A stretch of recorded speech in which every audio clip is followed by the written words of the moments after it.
আজকের গল্প রবীন্দ্রনাথ ঠাকুরের লেখা ক্ষুদিত পাষাণ।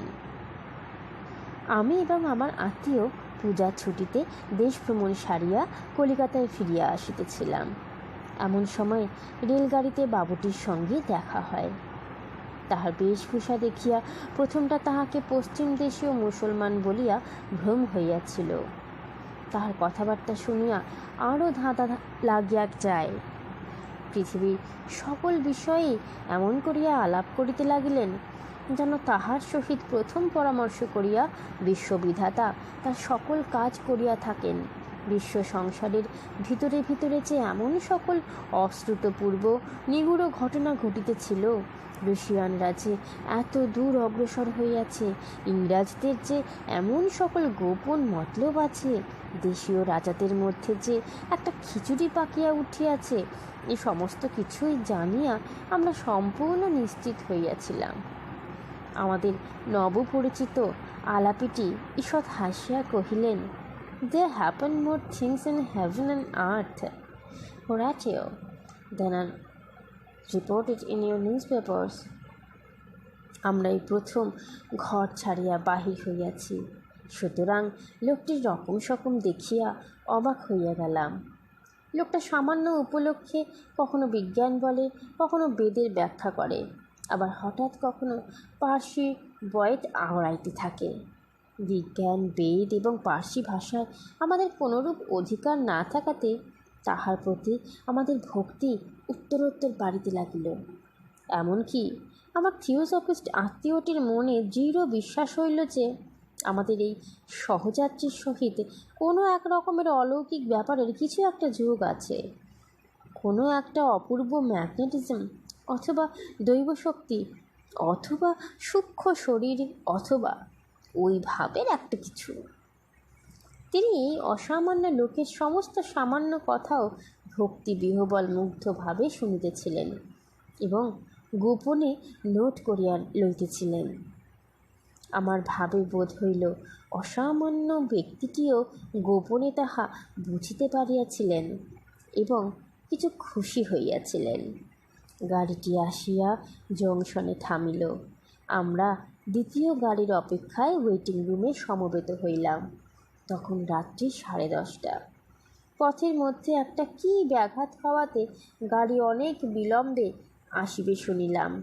আমি ইতিমধ্যে টেবিলের উপর বিছানা পাতিয়া ঘুমাইব স্থির করিয়াছি। এমন সময় সেই অসামান্য ব্যক্তিটি নিম্নলিখিত গল্প ফাঁদিয়া বসিলেন।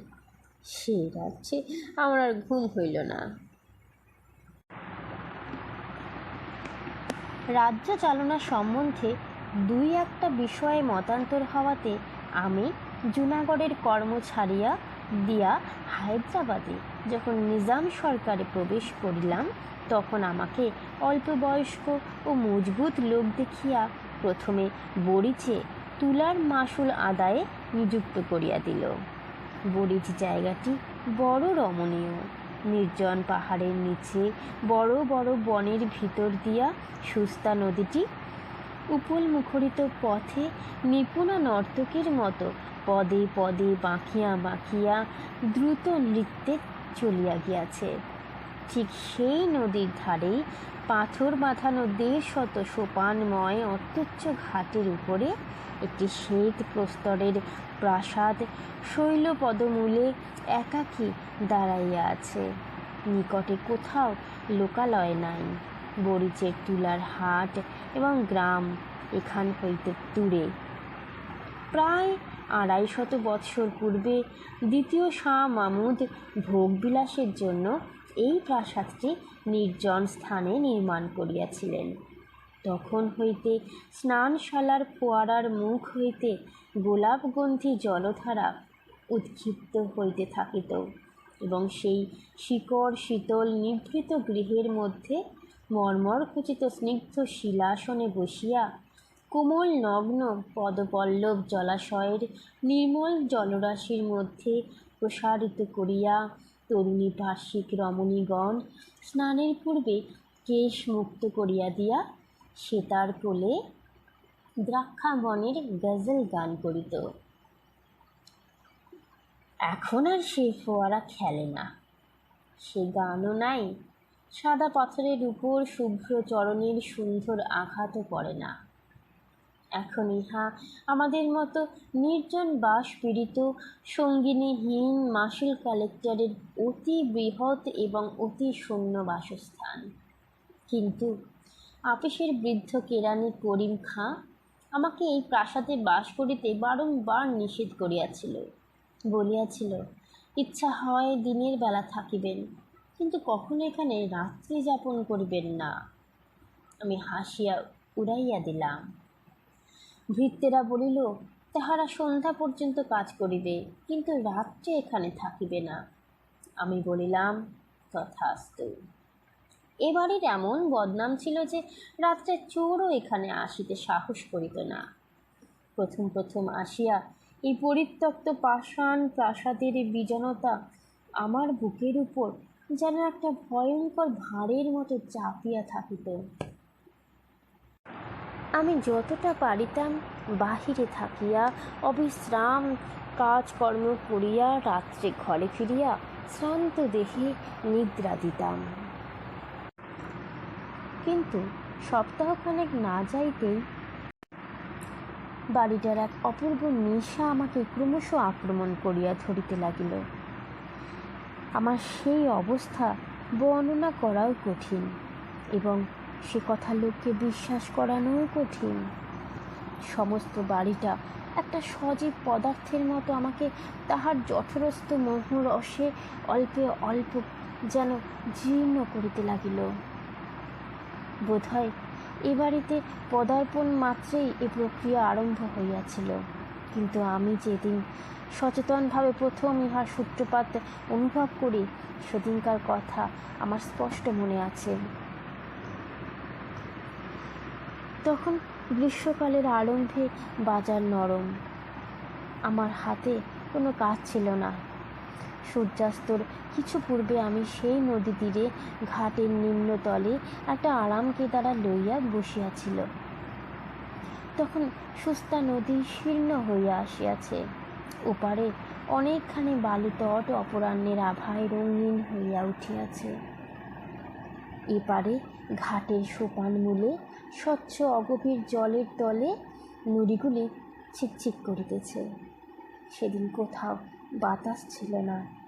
নিকটের পাহাড়ে বন তুলসী পুদিনা ও মৌরির জঙ্গল হইতে একটা ঘন সুগন্ধ উঠিয়া স্থির আকাশকে ভারাক্রান্ত করিয়া রাখিয়াছিল। সূর্য যখন গিরিশিখরের অন্তরালে অবতীর্ণ হইল, তৎক্ষণাৎ দিবসের নাট্যশালায় একটা দীর্ঘ ছায়া জবনিকা পড়িয়া গেল।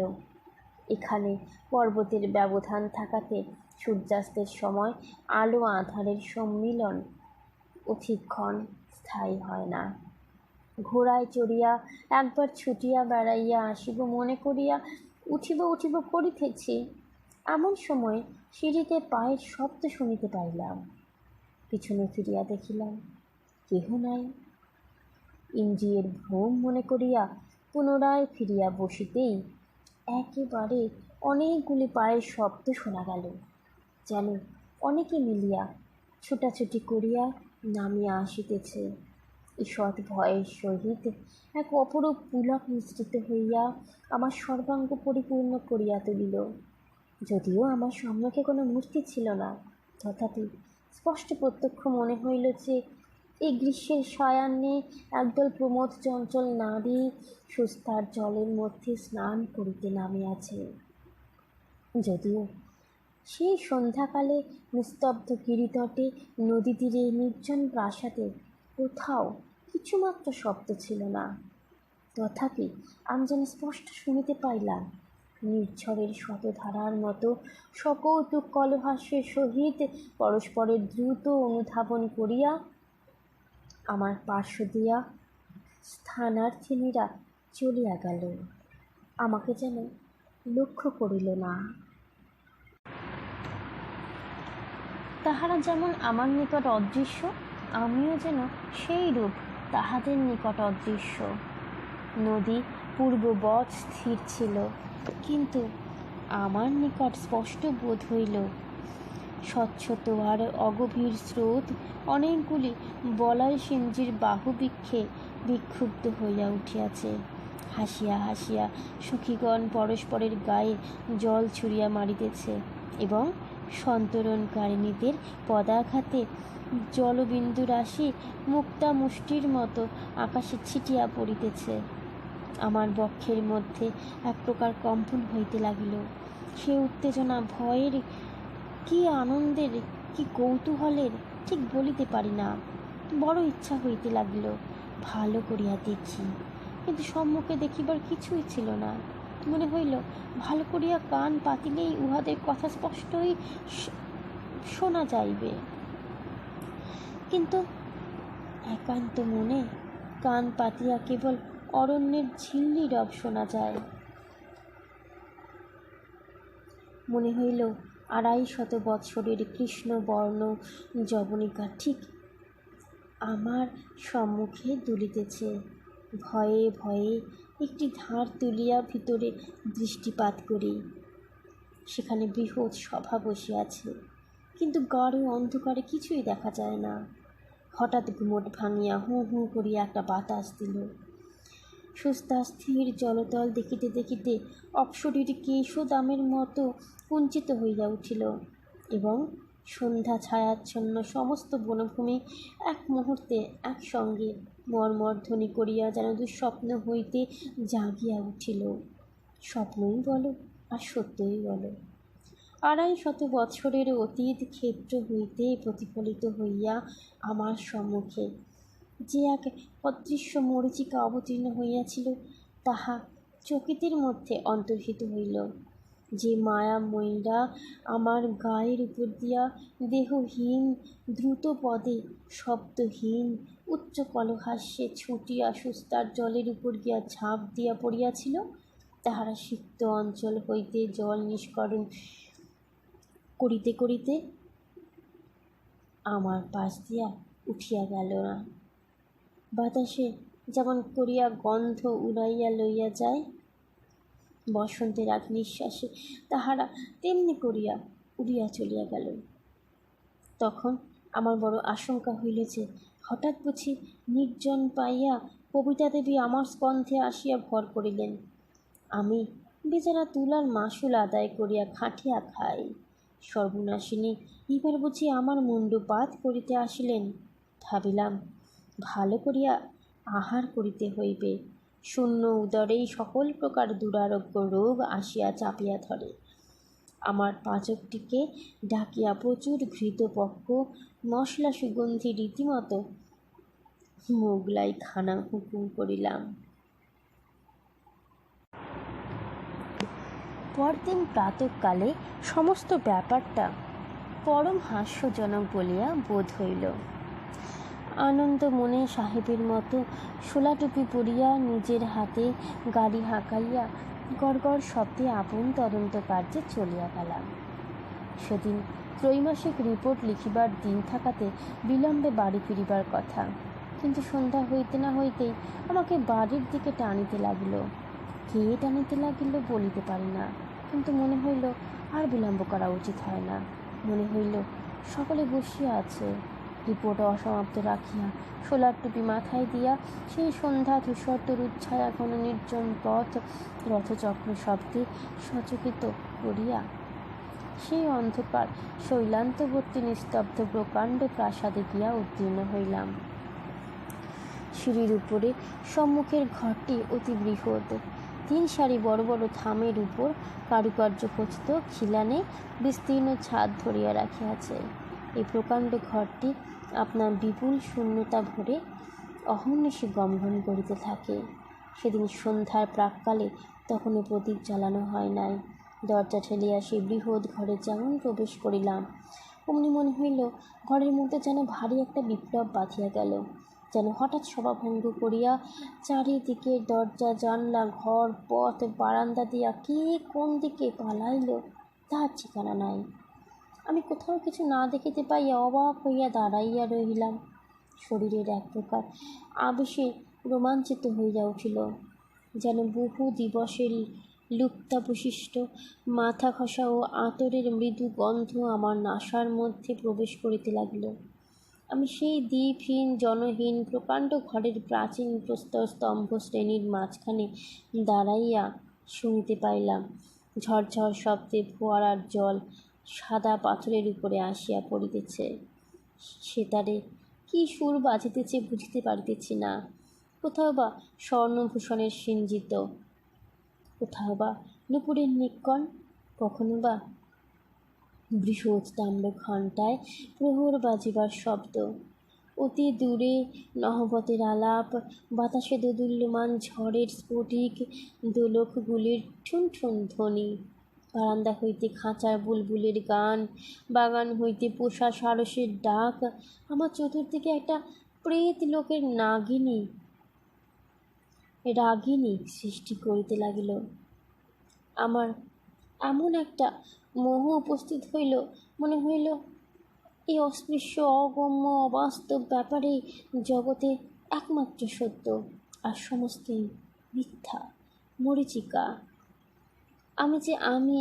হঠাৎ আমি যে শ্রীযুক্ত অমুকের জ্যেষ্ঠ পুত্র, তুলার মাসুল সংগ্রহ করিয়া 450 টাকা বেতন পাই, আমি যে সোলার টুপি এবং খাটো কর্তা পরিয়া টমটম হাঁকাইয়া আপিস করিতে চাই, এই সমস্তই আমার কাছে যেন অদ্ভুত, হাস্যকর, অমূলক মিথ্যা কথা বলিয়া বোধ হইল যে আমি সেই বিশাল নিস্তব্ধ অন্ধকার ঘরের মাঝখানে দাঁড়াইয়া হাঁ হাঁ করিয়া হাসিয়া উঠিলাম। তখনই আমার মুসলমান ভৃত্য প্রজ্বলিত কেরোসিনের ল্যাম্প হাতে করিয়া ঘরের মধ্যে প্রবেশ করিল। সে আমাকে পাগল মনে করিল কি না জানি না, কিন্তু তৎক্ষণাৎ আমার স্মরণ হইল যে আমি অমুক চন্দ্রের জ্যেষ্ঠ পুত্র শ্রীযুক্ত অমুকনাথ বটে। ইহাও মনে করিলাম যে জগতের ভিতরে অথবা বাহিরে কোথাও অমূর্ত ফোয়ারা নিত্যকাল উৎসারিত ও অদৃশ্য অঙ্গুলির আঘাতে কোনো মায়া সেতারে অনন্ত রাগিনী ধ্বনিত হইতেছে কি না, তাহা আমাদের মহাকবি এবং কবিবরেরাই বলিতে পারেন। কিন্তু এ কথা নিশ্চয় সত্য যে আমি বরিচের হাটে তুলার মাসুল আদায় করিয়া মাসে 450 টাকা বেতন লইয়া থাকি।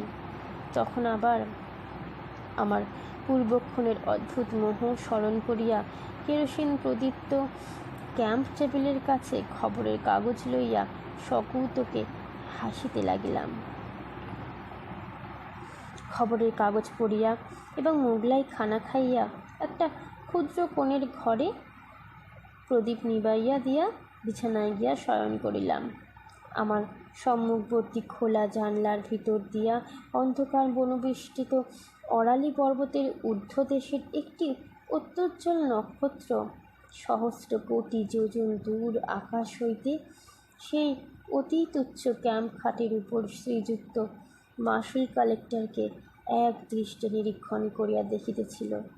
ইহাতে আমি বিস্ময়ে কৌতুক অনুভব করিতে করিতে কখন ঘুমাইয়া পড়িয়াছিলাম বলিতে পারি না, কতক্ষণ ঘুমাইয়াছিলাম তাহাও জানি না।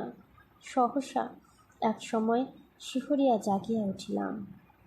ঘরে যে কোনো শব্দ হইয়াছিল তাহা নহে, কোনো যে লোক প্রবেশ করিয়াছিল তাহাও দেখিতে পাইলাম না। অন্ধকার পর্বতের উপর হইতে অনিমেষ নক্ষত্রটি অস্তমিত হইয়াছে এবং কৃষ্ণপক্ষের ক্ষীণ চন্দ্রালোক অনধিকার সংকুচিত ম্লানভাবে আমার বাতায়ন পথে প্রবেশ করিয়াছে। কোনো লোককেই দেখিলাম না, তবু যেন আমার স্পষ্ট মনে হইল কে একজন আমাকে আস্তে আস্তে ঠেলিতেছে। আমি জাগিয়া উঠিতেই সে কোনো কথা না বলিয়া কেবল যেন তাহার অঙ্গুরি খচিত 5 আঙুলের ইঙ্গিতে অতি সাবধানে তাহার অনুসরণ করিতে আদেশ করিল। আমি অত্যন্ত চুপি চুপি উঠিলাম, যদিও সে শত কক্ষ প্রকোষ্ঠময় প্রকাণ্ড শূন্যতাময় নিদ্রিত ধ্বনি এবং সজাগ প্রতিধ্বনিময় বৃহৎ প্রাসাদে আমি ছাড়া আর জনপ্রাণীও ছিল না। তথাপি পদে পদে ভয় হইতে লাগিল, পাছে কেহ জাগিয়া উঠে। প্রাসাদের অধিকাংশ ঘর রুদ্ধ থাকিত, এবং সে সকল ঘরে আমি কখনো যাই নাই। সে রাত্রে নিঃশব্দ পদবিক্ষেপে, সংযত নিঃশ্বাসে সেই অদৃশ্য আহ্বান রূপিণীর অনুসরণ করিয়া আমি যে কোথা দিয়া কোথায় যাইতেছিলাম আজ তাহা স্পষ্ট করিয়া বলিতে পারি না। কত সংকীর্ণ অন্ধকার পথ, কত দীর্ঘ বারান্দা, কত গম্ভীর নিস্তব্ধ সুবৃহৎ সভাগৃহ, কত রুদ্ধ বায়ু, ক্ষুদ্র গোপন কক্ষ পার হইয়া যাইতে লাগিলাম, তাহার ঠিকানা নাই। আমার অদৃশ্য দূতিটিকে যদিও চোখে দেখিতে পাই নাই, তথাপি তাহার মূর্তি আমার মনের অগোচর ছিল না। আরব রমণী ঝোলা আস্তিনের ভিতর দিয়া শ্বেত প্রস্তর রচিত পথ, কঠিন নিটল হস্ত দেখা যাইতেছে। টুপির প্রান্ত হইতে মুখের উপরে একটি সূক্ষ্ম বসনের আবরণ পড়িয়াছে, কটিবন্ধে একটি বাঁকা ছুরি বাঁধা। আমার মনে হইল আরব্য উপন্যাসের একাধিক সহস্র রজনীর একটি রজনী আজ উপন্যাস লোক হইতে উড়িয়া আসিয়াছে। আমি যেন অন্ধকার নিশীথে সুপ্তিমগ্ন বোগদানের নির্বাপিত দ্বীপ সংকীর্ণ পথে কোনো এক সংকুল অভিসারে যাত্রা করিয়াছি। অবশেষে আমার দূতি একটি ঘন নীল পর্দার সম্মুখে সহসা থমকিয়া দাঁড়াইয়া যেন নিম্নে অঙ্গুলি নির্দেশ করিয়া দেখাইল। নিম্নে কিছুই ছিল না, কিন্তু ভয়ে আমার বক্ষের রক্ত স্তম্ভিত হইয়া গেল। আমি অনুভব করিলাম সেই পর্দার সম্মুখে ভূমিতলে কিংখাবের সাজ পরা একটি ভীষণ কাফরি খোঁচা কোলের উপর খোলা তলোয়ার লইয়া দুই পা ছড়াইয়া দিয়া বসিয়া ঠুলিতেছে।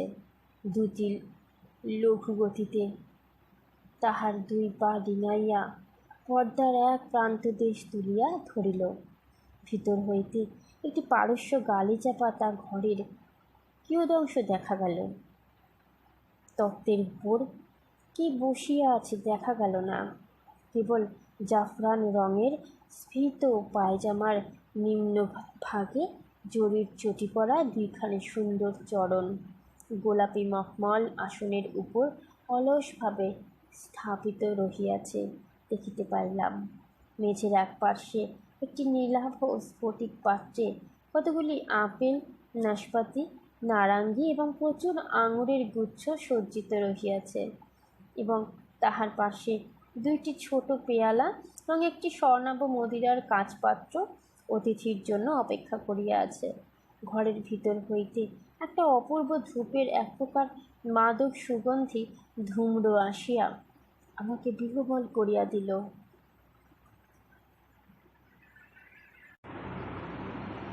আমি কম্পিত বক্ষে সেই খোঁজার প্রসারিত পদদয় যেমন লঙ্ঘন করিতে গেলাম, অমনি সে চমকিয়া জাগিয়া উঠিল। তাহার কোলের উপর হইতে তলোয়ার পাথরের মেঝের শব্দ করিয়া পড়িয়া গেল। সহসা একটা বিকট চিৎকার শুনিয়া চমকিয়া দেখিলাম আমার সেই ক্যাম্প খাটের উপরে ঘর্মাক্ত কলেবরে বসিয়া আছে। ভোরের আলোয় কৃষ্ণপক্ষের খণ্ড চাঁদ জাগরণ পৃষ্ঠ রোগীর মতো পাণ্ডুবর্ণ হইয়া গেছে, এবং আমাদের পাগলা মেহের আলী তাহার প্রাত্যহিক প্রথা অনুসারে প্রত্যুষের জনশূন্য পথে তফাৎ যাও তফাৎ যাও বলিয়া চিৎকার করিতে করিতে চলিয়াছে। এইরূপে আমার আরব্য উপন্যাসের এক রাত্রি অকস্মাৎ শেষ হইল, কিন্তু এখনও 1,000 রজনী বাকি আছে। আমার দিনের সহিত রাত্রের ভারী একটা বিরোধ বাঁধিয়া গেল। দিনের বেলায় শ্রান্ত ক্লান্ত দেহে কর্ম করিতে যাইতাম এবং শূন্য স্বপ্নময়ী মায়াবিনী রাত্রিকে অভিসম্পাত করিতে থাকিতাম। আবার সন্ধ্যার পরে আমার দিনের বেলাকাল কর্মবদ্ধ অস্তিত্বকে অত্যন্ত তুচ্ছ, মিথ্যা ও হাস্যকর বলিয়া বোধ হইত। সন্ধ্যার পরে আমি একটা নেশার জালের মধ্যে বিহ্বলভাবে জড়াইয়া পড়িতাম। শত শত বৎসর পূর্বেকার কোনো এক অলিখিত ইতিহাসের অন্তর্গত আর একটা অপূর্ব ব্যক্তি হইয়া উঠিতাম। তখন আর বিলাতি খাটো কুর্তা এবং 8 প্যান্টলুনে আমাকে মানাইত না। তখন আমি মাথায় এক লাল মখমলের ফেজ তুলিয়া, ঢিলা পায়জামা, ফুল কাটা কাবা এবং রেশমের দীর্ঘ চোগা পরিয়া, রঙিন রুমালে আতর মাখিয়া বহু যত্নে সাজ করিতাম এবং সিগারেট ফেলিয়া দিয়া গোলাপ জল পূর্ণ বহু কুণ্ডলায়িত বৃহৎ আলগোলা লইয়া এক উচ্চ গদি বিশিষ্ট বড় কেদারায় বসিতাম, যেন রাত্রে কোন এক অপূর্ব প্রিয় সম্মিলনের জন্য পরমাগ্রহে প্রস্তুত হইয়া থাকিতাম। তাহার পর অন্ধকার যতই ঘনীভূত হইত, ততই কি যে এক অদ্ভুত ব্যাপার ঘটিতে থাকিত, তা আমি বর্ণনা করিতে পারি না। ঠিক যেন একটা চমৎকার গল্পের কতগুলি ছিন্ন অংশ বসন্তের আকস্মিক বাতাসে এই বৃহৎ প্রাসাদের বিচিত্র ঘরগুলির মধ্যে উড়িয়া বেড়াইত। খানিকটা দূর পর্যন্ত পাওয়া যাইত, তাহার পরে আর শেষ দেখা যাইত না। আমিও সেই ঘূর্ণমান বিচ্ছিন্ন অংশগুলির অনুসরণ করিয়া সমস্ত রাত্রি ঘরে ঘরে ঘুরিয়া বেড়াইতাম। এই খণ্ড স্বপ্নের আবর্তের মধ্যে এই কচ্ছিত হেনার গন্ধ, কচ্ছিত সেতারের শব্দ, কচ্ছিত সুরভি জল শিকড় মিশ্র বায়ুর হিল্লোলের মধ্যে একটি নায়িকাকে ক্ষণে ক্ষণে বিদ্যুৎ শিখার মতো চোখেতে দেখিতে পাইতাম। তাহারই জাফরান রঙের পায়জামা এবং দুটি শুভ্র রক্তিম কোমল পায়ে বক্র শীর্ষ জরির চটি পরা, বক্ষে অতি পিনবদ্ধ জরির ফুল কাটা কাঁচুলি আবদ্ধ, মাথায় একটি লাল টুপি এবং তাহা হইতে সোনার ঝালর ঝুলিয়া তাহার শুভ্র ললাট এবং কপোল বেষ্টন করিয়াছে। সে আমাকে পাগল করিয়া দিয়াছিল। আমি তাহারই অভিসারে প্রতি রাত্রে নিদ্রার রসাতল রাজ্যে স্বপ্নের জটিল পথসংকুল মায়াপুরীর মধ্যে গলিতে গলিতে কক্ষে কক্ষে ভ্রমণ করিয়া বেড়াইয়াছি। এক একদিন সন্ধ্যার সময় বড় আয়নায় দুই দিকে দুই বাতি জ্বালাইয়া যত্নপূর্বক শাহজাদার মতো সাজ করিতেছি। এমন সময় হঠাৎ দেখিতে পাইতাম, আয়নায় আমার প্রতিবিম্বের পাশে ক্ষণিকের জন্য সেই তরুণী ইরানীর ছায়া আসিয়া পড়িল। পলকের মধ্যে গ্রীবা বাঁকাইয়া তাহার ঘন কৃষ্ণ বিপুল চক্ষু তারকায় সুগভীর আবেগতীর্ণ বেদনাপূর্ণ আগ্রহ কটাক্ষপাত করিয়া সরস সুন্দর বিম্বাধরে একটি অস্ফুট ভাষার আভাস মাত্র দিয়া লঘু ললিত নৃত্যে আপন যৌবন পুষ্পিত দেহ লতাটিকে দ্রুত বেগে ঊর্ধ্বাভিমুখে আবর্তিত করিয়া মুহূর্তকালের মধ্যে বেদনা বাসনা এবং বিভ্রমের হাস্য কটাক্ষ ও ভূষণজ্যোতির স্ফুলিঙ্গ সৃষ্টি করিয়া দিয়া দর্পণেই মিলাইয়া গেল। গিরিকাননের সমস্ত সুগন্ধ লুণ্ঠন করিয়া একটা উদ্দাম বায়ুর উচ্ছ্বাস আসিয়া আমার দুইটা বাতি নিভাইয়া দিল। আমি সাজসজ্জা ছাড়িয়া দিয়া বেশ গৃহের প্রান্তবর্তী শয্যাতলে পুলকিত দেহে মুদ্রিত নেত্রে শয়ন করিয়া থাকিতাম। আমার চারিদিকে সেই বাতাসের মধ্যে, সেই অরালি গিরিকুঞ্জের সমস্ত মিশ্রিত সৌরভের মধ্যে যেন অনেক আদর, অনেক চুম্বন, অনেক কোমল করস্পর্শ নিভৃত অন্ধকার পূর্ণ করিয়া ভাসিয়া বেড়াইত। কানের কাছে অনেক কলগুঞ্জন শুনিতে পাইতাম। আমার কপালের উপর সুগন্ধ নিঃশ্বাস আসিয়া পড়িত এবং আমার কপলে একটি মৃদু সৌরভ রমণীর সুকোমল ওড়না বারংবার উড়িয়া উড়িয়া আসিয়া স্পর্শ করিত। অল্পে অল্পে যেন একটি মোহিনী সর্পিণী তাহার মাদক বেষ্টনে আমার সর্বাঙ্গ বাঁধিয়া ফেলিত। আমি গাঢ় নিঃশ্বাস ফেলিয়া অসাড় দেহে সুগভীর নিদ্রায় অভিভূত হইয়া পড়িতাম। একদিন অপরাহ্নে আমি ঘোড়ায় চড়িয়া বাহির হইব সংকল্প করিলাম। কে আমাকে নিষেধ করিতে লাগিল জানি না, কিন্তু সেদিন নিষেধ মানিলাম না। একটা কাষ্ঠদণ্ডে আমার সাহেবী হ্যাট ও খাটো কর্তা দুলিতেছিল। পরিয়া লইয়া পরিবার উপক্রম করিতেছি এমন সময় সুস্তা নদীর বালি ও অরালি পর্বতের শুষ্ক পল্লব রাশির ধ্বজা তুলিয়া হঠাৎ একটা প্রবল ঘূর্ণা বাতাস আমার সেই কোর্তা এবং টুপি ঘুরাইতে ঘুরাইতে লইয়া চলিল, এবং একটা অত্যন্ত সুমিষ্ট কলহাস্য সেই হাওয়ার সঙ্গে ঘুরিতে ঘুরিতে কৌতুকের সমস্ত পর্দায় পর্দায় আঘাত করিতে করিতে উচ্চ হইতে উচ্চতর শব্দকে উঠিয়া সূর্যাস্তলোকের কাছে গিয়া মিলাইয়া গেল। সেদিন আর ঘোড়ায় চড়া হইল না, এবং তাহার পরদিন হইতে সেই কৌতুকাবহ খাটো কর্তা এবং সাহেবী হ্যাট পরা একেবারে ছাড়িয়া দিয়াছি।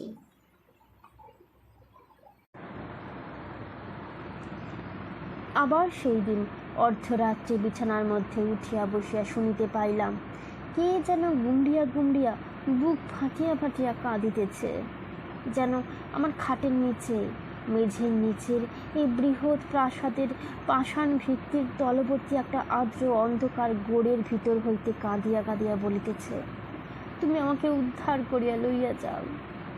কঠিন মায়া গভীর নিদ্রা, নিষ্ফল স্বপ্নের সমস্ত দ্বার ভাঙিয়া ফেলিয়া তুমি আমাকে ঘোড়ায় তুলিয়া তোমার বুকের কাছে চাপিয়া ধরিয়া বনের ভিতর দিয়া, পাহাড়ের উপর দিয়া, নদী পার হইয়া তোমাদের সূর্যালোকিত ঘরের মধ্যে আমাকে লইয়া যাও, আমাকে উদ্ধার করো। আমি কে? আমি কেমন করিয়া উদ্ধার করিব? আমি এই ঘূর্ণমান পরিবর্তনমান স্বপ্ন প্রবাহের মধ্য হইতে কোন মধ্যমান কামনা সুন্দরীকে তীরে টানিয়া তুলিব?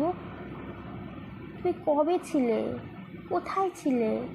হে দিব্যরূপিণী, তুমি কোন শীতল উৎসের তীরে, খর্জুর কুঞ্জে ছায়ায়, কোন গৃহহীনা মরুবাসিনীর কোলে জন্মগ্রহণ করিয়াছিলে? তোমাকে কোন বেদুইন দস্যু বনলতা হইতে, পুষ্পুর কোরকের মতো মাতৃক্রোড় হইতে ছিন্ন করিয়া বিদ্যুৎগামী অশ্বের উপরে চড়াইয়া জ্বলন্ত বালুকা রাশি পার হইয়া কোন রাজপুরীর দাসী হাতে বিক্রয়ের জন্য লইয়া গিয়াছিল?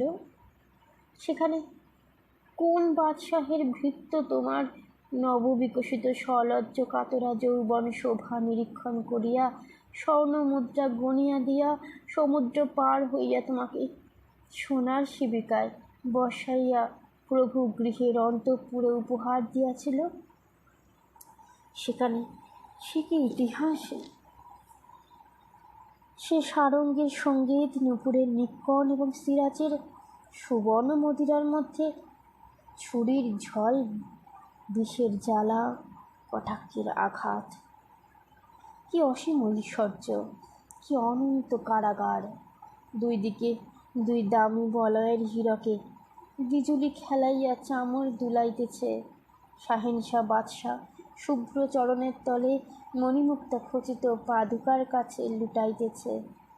বাহিরের দ্বারের কাছে যমদূতের মতো, হাবসি দেবদূতের মতো সাজ করিয়া খোলা তলোয়ার হাতে দাঁড়াইয়া, তাহার পরে সেই রক্তকলুষিত ঈর্ষা ফেনিল ষড়যন্ত্র সংকুল ভীষণোজ্জ্বল ঐশ্বর্য প্রবাহে ভাসমান হইয়া তুমি মরুভূমির পুষ্পমঞ্জুরি কোন নিষ্ঠুর মৃত্যুর মধ্যে অবতীর্ণ, অথবা কোন নিষ্ঠুরতার মহিমা তটে উৎক্ষিপ্ত হইয়াছিলে? এমন সময় হঠাৎ সেই পাগলা মেহের আলী চিৎকার করিয়া উঠিল, তফাৎ যাও, তফাৎ যাও, সব ঝুট হ্যায়, সব ঝুট হ্যায়। চাহিয়া দেখিলাম সকাল হইয়াছে। চাপরাশি ডাকের চিঠিপত্র লইয়া আমার হাতে দিল এবং পাচক আসিয়া সেলাম করিয়া জিজ্ঞাসা করিল, আজ কিরূপ খানা প্রস্তুত করিতে হইবে? আমি বলিলাম, না, আর এই বাড়িতে থাকা হয় না। সেই দিনই আমার জিনিসপত্র তুলিয়া আপিস ঘরে গিয়া উঠিলাম। আপিসের বৃদ্ধ কেরানি করিম খাঁ আমাকে দেখিয়া ঈষৎ হাসিল। আমি তাহার হাসিতে বিরক্ত হইয়া কোনো উত্তর না করিয়া কাজ করিতে লাগিলাম। যত বিকাল হইয়া আসিতে লাগিল ততই অন্যমনস্ক হইতে লাগিলাম। মনে হইতে লাগিল এখনই কোথায় যাইবার আছে। তুলার হিসাব পরীক্ষার কাজটা নিতান্ত অনাবশ্যক মনে হইল। নিজামের নিজামতও আমার কাছে বেশি কিছু বোধ হইল না। যাহা কিছু বর্তমান, যাহা কিছু আমার চারিদিকে চলিতেছে, ফিরিতেছে, খাটিতেছে, খাইতেছে, সমস্তই আমার কাছে অত্যন্ত দীন, অর্থহীন, অকিঞ্চিৎকর বলিয়া বোধ হইল। আমি কলম ছুঁড়িয়া ফেলিয়া বৃহৎ খাতা বন্ধ করিয়া তৎক্ষণাৎ টমটমে চড়িয়া ছুটিলাম। দেখিলাম টমটম ঠিক গোধূলি মুহূর্তে আপনি সেই পাষাণ প্রাসাদের দ্বারের কাছে গিয়া থামিল। দ্রুত পদে সিঁড়িগুলি উত্তীর্ণ হইয়া ঘরের মধ্যে প্রবেশ করিলাম। আজ সমস্ত নিস্তব্ধ। অন্ধকার ঘরগুলি যেন রাগ করিয়া মুখ ভার করিয়া আছে। অনুতাপে আমার হৃদয় উদ্বেলিত হইয়া উঠিতে লাগিল। কিন্তু কাহাকে জানাইব, কাহার নিকট মার্জনা চাহিব, খুঁজিয়া পাইলাম না। আমি শূন্য মনে অন্ধকার ঘরে ঘরে ঘুরিয়া বেড়াইতে লাগিলাম। ইচ্ছা করিতে লাগিল একখানা যন্ত্র হাতে লইয়া কাহাকেও উদ্দেশ্য করিয়া গান গাহি, বলি, হে বন্যী, যে পতঙ্গ তোমাকে ফেলিয়া পলাইবার চেষ্টা করিয়াছিল সে আবার মরিবার জন্য আসিয়াছে। এবার তাহাকে মার্জনা করো, তাহার দুই পক্ষ দগ্ধ করিয়া দাও, তাহাকে ভস্মসাৎ করিয়া ফেলো। হঠাৎ উপর হইতে আমার কপালে দুই ফোঁটা অশ্রু জল পড়িল। সেদিন অরালি পর্বতের চূড়ায় ঘন ঘোর মেঘ করিয়া আসিয়াছিল।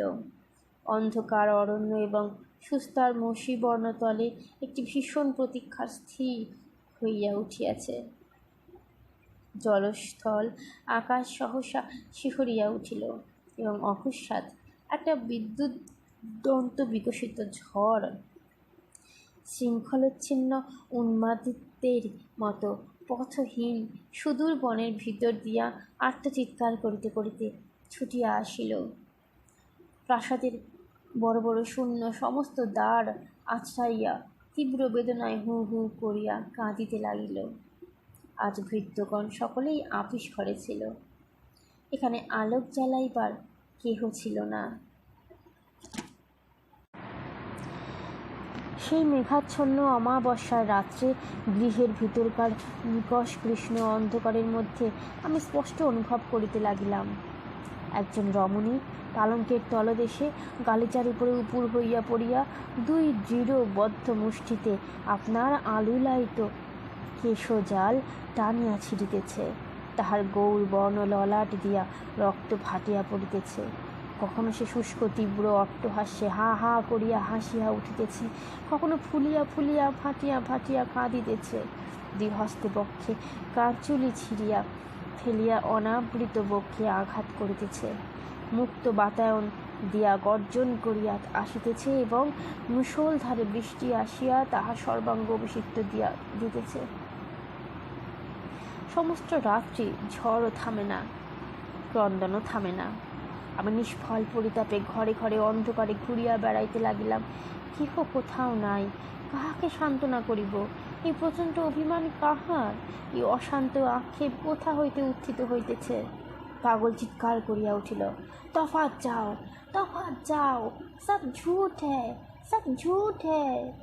দেখিলাম ভোর হইয়াছে এবং মেহের আলী এই ঘোর দুর্যোগের দিনেও যথা নিয়মে প্রাসাদ প্রদক্ষিণ করিয়া তাহার অভ্যস্ত চিৎকার করিতেছে। হঠাৎ আমার মনে হইল হয়তো ওই মেহের আলীও আমার মতো একসময় এই প্রাসাদে বাস করিয়াছিল। এখন পাগল হইয়া বাহির হইয়াও এই পাষাণ রাক্ষসের মোহে আকৃষ্ট হইয়া প্রত্যুষে প্রদক্ষিণ করিতে আসে। আমি তৎক্ষণাৎ সেই বৃষ্টিতেই পাগলার নিকট ছুটিয়া গিয়া তাহাকে জিজ্ঞাসা করিলাম, মেহের আলী, ক্যা ঝুট হ্যায় রে? সে আমাকে আমার কথা কোনো উত্তর না করিয়া আমাকে ঠেলিয়া অজগরের কবলের চতুর্দিকে হনুমান মহাবিষ্ট পক্ষীর ন্যায় চিৎকার করিতে করিতে বাড়ির চারিদিকে ঘুরিতে লাগিল। কেবল প্রাণপণে নিজেকে সতর্ক করিবার জন্য বারংবার বলিতে লাগিল, তফাৎ যাও, তফাৎ যাও, সব ঝুট হ্যায়, সব ঝুট হ্যায়। আমি সেই জল ঝড়ের মধ্যে পাগলের মতো আপিসে গিয়া করিম খাঁকে ডাকিয়া বলিলাম, ইহার অর্থ কি? আমায় খুলিয়া বলো। বৃদ্ধ যাহা কহিল তাহার মর্মার্থ এই, একসময় ওই প্রাসাদে অনেক অতৃপ্ত বাসনা, অনেক উন্মত্ত সম্ভোগের শিখা আলোড়িত হইত। সেই সকল চিত্তদাহে, সেই সকল নিষ্ফল কামনার অভিশাপে এই প্রাসাদের প্রত্যেক প্রস্তরখণ্ড ক্ষুধার্ত তৃষ্ণার্ত হইয়া আছে। সজীব মানুষ পাইলে তাহাকে লালায়িত পিশাচীর মতো খাইয়া ফেলিতে চায়। যাহারা চিরাচ্চি ওই প্রাসাদে বাস করিয়াছে, তাহাদের মধ্যে কেবল মেহের আলী পাগল হইয়া বাহির হইয়া আসিয়াছে। এ পর্যন্ত আর কেহ তাহার গ্রাস এড়াইতে পারে নাই। আমি জিজ্ঞাসা করিলাম, আমার উদ্ধারের কি কোনো পথ নাই? বৃদ্ধ কহিল, একটি মাত্র উপায় আছে, তাহা অত্যন্ত দুরূহ, তাহা তোমাকে বলিতেছে, কিন্তু তৎপূর্বে ওই গুলবাগের একটি ইরানি কৃতদাসীর পুরাতন ইতিহাস বলা আবশ্যক। তেমন আশ্চর্য এবং তেমন হৃদয় বিদারক ঘটনা সংসারে আর কখনো ঘটে নাই। এমন সময় কুলিরা আসিয়া খবর দিল, গাড়ি আসিতেছে। এত শীঘ্র? তাড়াতাড়ি বিছানাপত্র বাড়িতে বাড়িতে গাড়ি আসিয়া পড়িল। সে গাড়ির ফার্স্ট ক্লাসে একজন সুপ্তথিত ইংরেজ জানালা হইতে মুখ বাড়াইয়া স্টেশনের নাম পড়িবার চেষ্টা করিতেছিল। আমাদের সহযাত্রী বন্ধুটিকে দেখিয়াই হ্যালো বলিয়া চিৎকার করিয়া উঠিল এবং নিজের গাড়িতে তুলিয়া লইল। আমরা সেকেন্ড ক্লাসে উঠিলাম। বাবুটি কে খবর পাইলাম না। গল্পেরও শেষ শোনা হইল না। আমি বলিলাম, লোকটা আমাদিগকে বোকার মতো দেখিয়া কৌতুক করিয়া ঠকাইয়া গেল। গল্পটা আগা গোড়া বানানো। এই তর্কের উপলক্ষে আমার থিওসফিস্ট আত্মীয়টির সহিত আমার জন্মের মতো বিচ্ছেদ ঘটিয়া গেল।